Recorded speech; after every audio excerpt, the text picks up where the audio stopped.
Protesting your home's value can literally save you thousands of dollars every year. But like most things that involve the government, it's confusing and difficult to understand, so we often just ignore it altogether. My name is Michael, and I'm a real estate agent here in the Dallas area. And in this video, I'll help you better understand the process, as well as how to make the best case to give you the best result, and ultimately, hopefully save you some money. But before we dive in, I'd really appreciate it if you could give this video a thumbs up, and for more content like this, please subscribe. First of all, by far the easiest way to protest your taxes is to just use a professional. They've been doing this day in and day out for years. They know exactly how to use every piece of information out there to get you the most savings. It will save you literally days or weeks worth of work. Your appointment with the county might not even happen for months. Even as a real estate agent with all of the relevant data to protest, I use a local company called Resolute just because it saves me so much time and headache.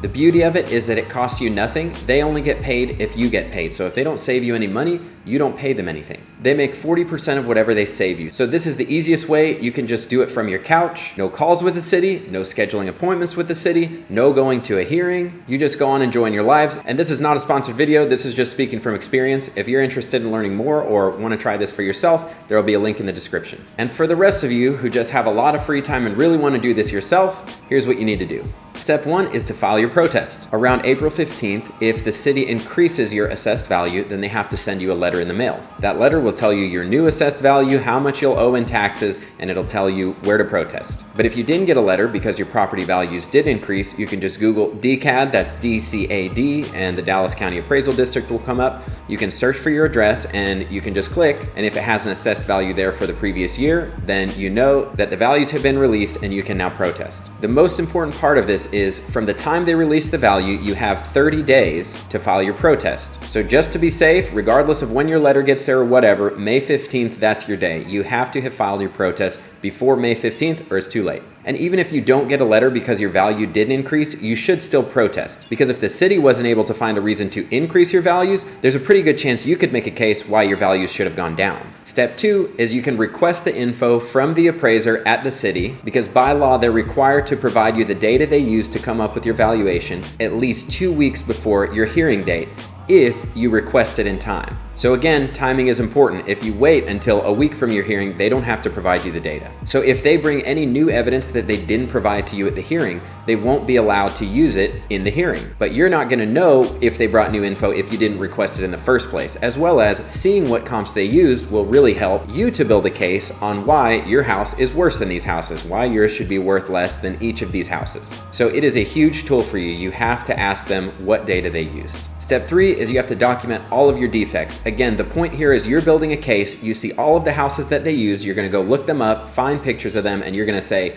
my house is worse for these reasons. Does your wall have cracks? Is your paint chipping? Do you have a hole in one of your doors? Do you have a cracked window? Is your AC unit 30 years old? Did you have a plumber come out that says your old cast iron line needs to be replaced and it's gonna cost you 60 grand? Climb up on your roof. Do you see any shingles missing? Look at your vent caps on the roof. Do any of them have dents like they may have sustained hail damage? Is your garage door not closing properly? Is your front door not closing properly? Are any doors in your house not closing properly, suggesting that the foundation shifted? You need to take pictures, document all of this. The easiest way to do it is just get a newspaper so that the date is showing in the corner when you take all these pictures, so you can just bring it and say, look, this is all recent. You've got to consider all of this. Because think about it, this appraiser a lot of times doesn't even drive by the house. They only come by once every few years. So your house could have had a fire inside and be worth significantly less, and they'd never have any idea. So they need you to tell them, here's why my house is worth less. Step 4 is you're gonna ask me for comps. Did you know there is no way for you to look up what homes actually sold for in Texas unless you're a real estate agent? Texas is a non-disclosure state, which means the general public,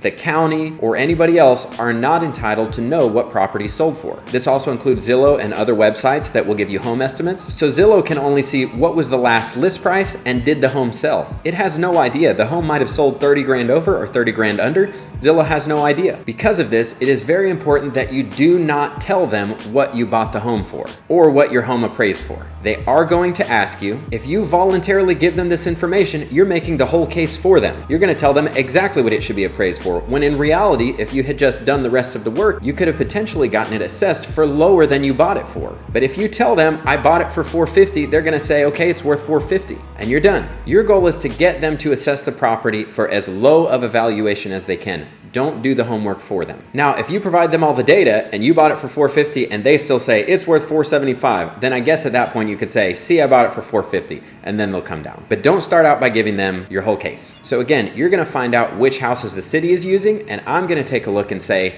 how do we find similar houses that sold for less per square foot? And I'm going to provide you with all of that, as well as an outline of why I think your house is not worth that much per square foot, as well as the appraisal district uses the whole previous year, which is huge because as agents, we only look at the last maybe 30, 60, 90 days, not really anything past that. But the city will allow the whole year, so if a lot of appreciation happened in the year, we're going to take a lot of comps from the beginning of the year before things shot up. Step 5 is you got to build your case. And by this, I mean actually build your case. At this point, you have all the data, but you may not have compiled it in a way that you could present in a case. So I'm talking about you literally are reasoning with yourself. You're talking through it with someone else and you're saying, this house is worth less than this one because of this.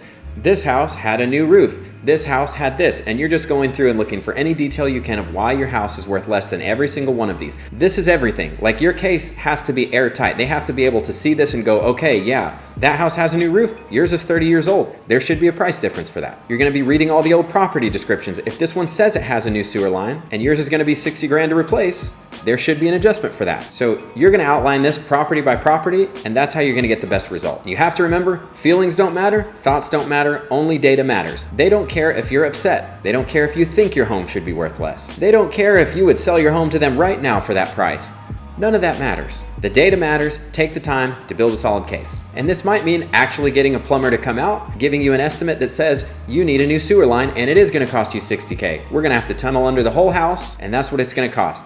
You may even go out and get 2 or 3 plumbers to come out, and one of those might come in at $80K, and then you can take that to the city. If you can bring facts, if you can show that your roof was replaced 25 years ago, your AC is 20 years old, your fence is falling over, there's cracks in your foundation, all of that is what matters. Document it well. Step 6 is the big one. You have to present your case. Now, most likely, someone from the city is going to call you and try to just settle it over the phone. Obviously, that's not going to get you the best result. Again, this is why I prefer to hire someone, because for me, I've got my whole case built. They call me and I may be like, in order to save myself time, I could just accept this amount now and then I'm done. But I've never done this before. I don't know how much I could really expect them to come down. I may be leaving an extra $2,000 on the table. But you know who will know? Professionals who do this all the time. So they'll probably call you, try to settle. You say no, schedule the appointment. You have to go in for a hearing. You have to present your case. And if all goes well, they'll see it your way and you'll save thousands a year. Or if you're like me, you can just let someone else do all the work and sit back and collect your check. So that's the general idea. If you have any more questions, feel free to give me a call. My number is 214-957-2001. I'd love to get to know you, and thanks for watching. So that's the general idea. If you have any more questions, feel free to give me a call. My number is 214-957-2001. I'd love to get to know you. That's it for this video. If you got any value from this, please give it a thumbs up. And for more content like this, please subscribe. And thanks for watching.